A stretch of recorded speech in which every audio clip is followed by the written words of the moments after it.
CC 101 એનો આપણે પાષાણ યુગના જે અવશેષો જોયા, આ અવશેષોની અંદર આપણે બીજો ભાગ જોઈશું.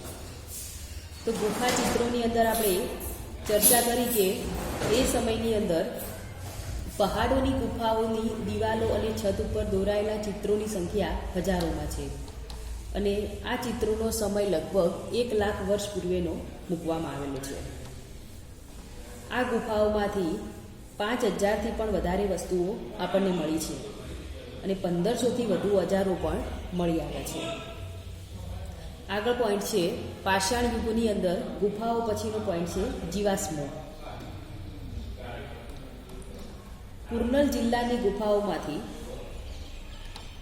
12 સિંગી હરણો, લંગૂર તથા ગેડાના જીવાશ્મો મળ્યા છે. આ જીવાશ્મો પૂર્વ પુરાતન પાષાણ યુગના છે. આ જીવાશ્મો જ્યાંથી મળ્યા છે એ ક્ષેત્રમાંથી પૂર્વ પુરાતન પાષાણ યુગના ઓજારો પણ મળી આવ્યા છે. હવે જોઈએ કે આ જે જીવાશ્મો મળ્યા છે એની અંદર જે પુરાતન પાષાણ યુગની સંસ્કૃતિ, જે વસ્તુઓ મળી હતી, જે માનવો મળ્યા હતા, તે માનવોની વિશિષ્ટતાઓ કેવી હતી. તો આપણે એમાં જોઈએ માનવનું સ્વરૂપ, એટલે કે એ માનવનું સ્વરૂપ, જે માનવો મળ્યા છે એ માનવોના સ્વરૂપો કેવા હતા. આ યુગનો માનવી પૂર્ણપણે આ ખેટક અવસ્થામાં હતો. તે વસ્ત્રો વિનાનો હતો, એટલે કે વસ્ત્રો પહેરતો ન હતો. તેના આખા શરીરે રૂવાટી હતી. તેનું નાક ચપટું હતું, કાન નાના અને મસ્તક પણ નાનું હતું. તે શિકાર કરીને જરૂર જેટલું ખાઈ બાકીના ખોરાકનો ગુફામાં સંગ્રહ કરતો, એટલે કે એની જરૂરિયાત પૂરતી વસ્તુ એ ખાતો અને બીજી વસ્તુનો તે સંગ્રહ કરતો હતો.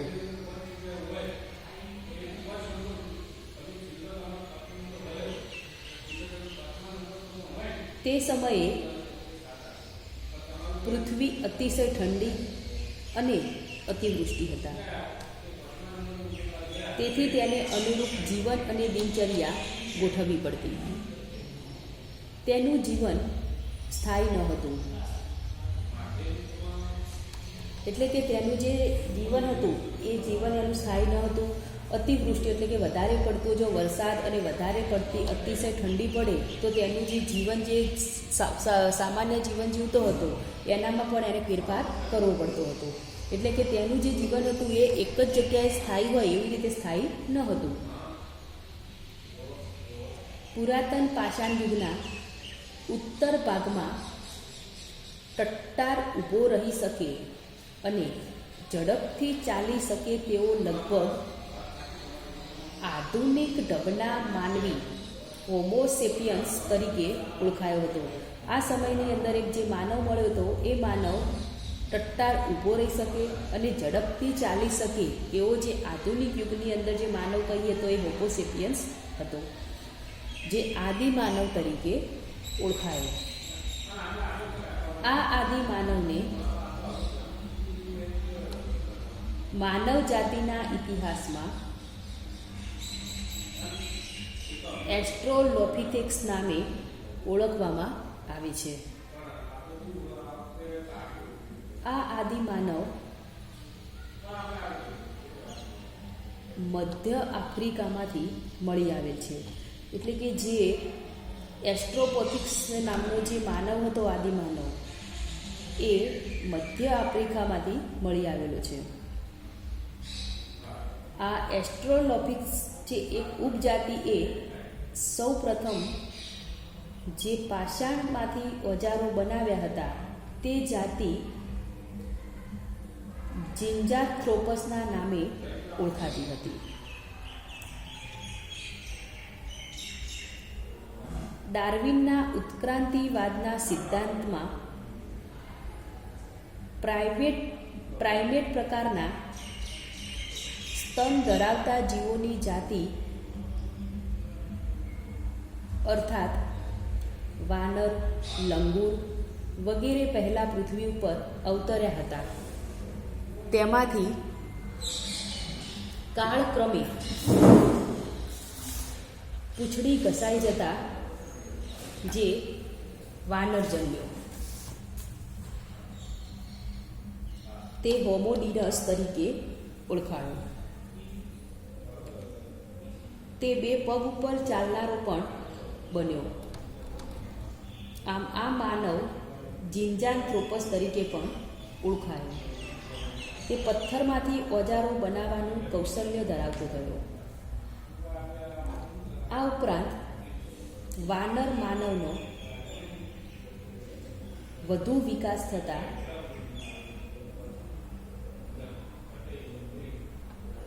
એશિયા ખંડના જાવા ટાપુ પરથી એક બીજી જાતિના અવશેષો મળી આવ્યા હતા. તેમાં આદિમાનવ સીધો ટટ્ટાર ચાલી શકતો હતો. તે અર્ધમાનવ હોમો ઇરેક્ટસ કહેવાયો. જ્યારે ત્રીજી એક જાતિ ચીનની રાજધાની બેઇજિંગ પેકિંગની ગુફાઓમાંથી અવશેષો મળી આવ્યા. પેલો મનીષાબેનનો પણ સફાઈવાળાની દિવાળી આપણે આ વખતે આવી નથી એટલે 20 રૂપિયા ઉઘરાવો બરાબર. અને જે ખૂટે એ બીજા ઉમેરી ના લો એટલે કે જેને સ્વેચ્છાએ આવો હોય આપણા એટલે 20 રૂપિયા ઉઘરાવો. હું બેન આમ તો આપણે માગ્યા વગર આવતા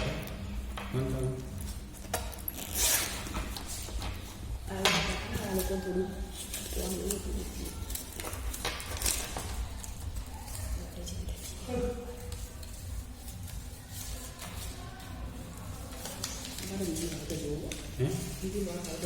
ચાલશે બદલી આવી એટલે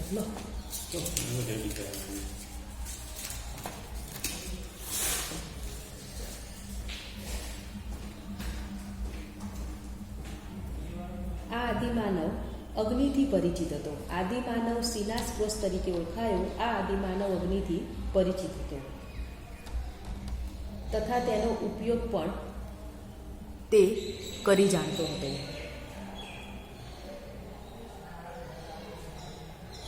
જર્મનીની નિયંડરની ઘાટીમાંથી જે માનવના અવશેષો મળ્યા તે પરથી તેને નિયંડરથલ નામ આપવામાં આવ્યું હતું, જે મધ્ય પુરાતન પાષાણ યુગની શરૂઆતનો માનવી પણ કહી શકાય. એટલે કે આદિમાનવ હતો એ સિનાસ્ક્રોસ તરીકે ઓળખાયો. જે આદિમાનવ હતો એ અગ્નિથી પરિચિત હતો, તેનો ઉપયોગ તે કરી શકતો હતો. આ ઉપરાંત જર્મનીની અંદર નિયંડર નામનું એક સ્થળ હતું, એક ઘાટી હતી, એમાંથી પણ માનવના અવશેષો મળ્યા હતા. અને એ જે માનવના અવશેષો મળ્યા તેના પરથી આ આદિમાનવનું નામ નિયંડરથલ નામ આપવામાં આવ્યું.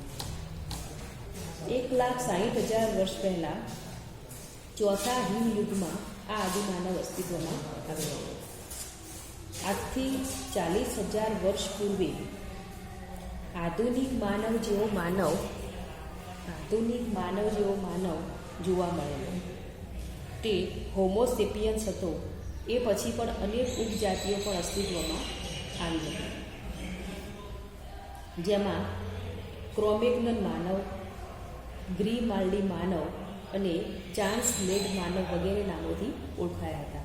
આ જે બધા માનવો હતા એ આધુનિક માનવો જે જોવા મળ્યા તે હોમોસેપિયન્સ તરીકે ઓળખાયા અને કેટલીક ઉપજાતિઓ પણ અસ્તિત્વમાં આવી, જેમાં ક્રોમેગ્નન માનવ, ગ્રીમાલ્ડી માનવ અને ચાન્સલેડ માનવ વગેરે નામોથી આ બધા માનવો ઓળખાવા લાગ્યા.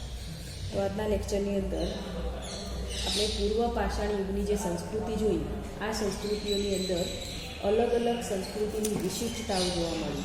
આ વિશિષ્ટતાઓમાં જે આદિમાનવ હતા, એ આદિમાનવનું માનવનું સ્વરૂપ કેવું હતું, સૌપ્રથમ આદિમાનવ કયો આદિમાનવ મળ્યો, કયા આદિમાનવ દ્વારા અગ્નિની શોધ કરવામાં આવી, કયા સ્થળ કઈ ઘાટી પરથી નિયંદર્થલ નામ એવું આદિમાનવનું આપવામાં આવ્યું, એવા અલગ અલગ ટોપિકની ચર્ચા કરી. આવતા લેક્ચરની અંદર આપણે આના પછીનો જે આદિમાનવના ભારતની અંદર જે બીજા પણ આદિમાનવ ઉદ્ભવ્યા છે એ લોકોનું નિવાસસ્થાન કયું હતું, કયા સ્થળેથી એમના અવશેષો મળ્યા હતા, તે પોઈન્ટની ચર્ચા આપણે આવતા લેક્ચરની અંદર કરીશું. તો આની અંદર આપણે 2 ક્રમ જોયા, એટલે કે 2 પોઈન્ટ જોયા કે ભારતમાં પાષાણ યુગની સંસ્કૃતિઓનું સંશોધન અને એની અંદર પ્રાગૈતિહાસિક સ્થળોનું ઉત્તરખંડની અંદર આપણે પૂર્વ પાષાણ યુગનો સમય નિર્ધાર, પૂર્વ પાષાણકાલીન સ્થળો, લેખિત ઉલ્લેખો, ગુફાચિત્રો, આટલા પોઈન્ટની આપણે આગળના લેક્ચરની અંદર ચર્ચા કરી હતી. ત્યારબાદ પાષાણ યુગની બીજા પોઈન્ટની અંદર માનવનું સ્વરૂપ, આદિમાનવ જે મળ્યા હતા એ આદિમાનવનું સ્વરૂપ કેવું હતું તેના વિશેની આપણે ચર્ચા કરી. હવે આપણે નેક્સ્ટ લેક્ચરની અંદર આગલા પોઈન્ટની ચર્ચા કરીશું.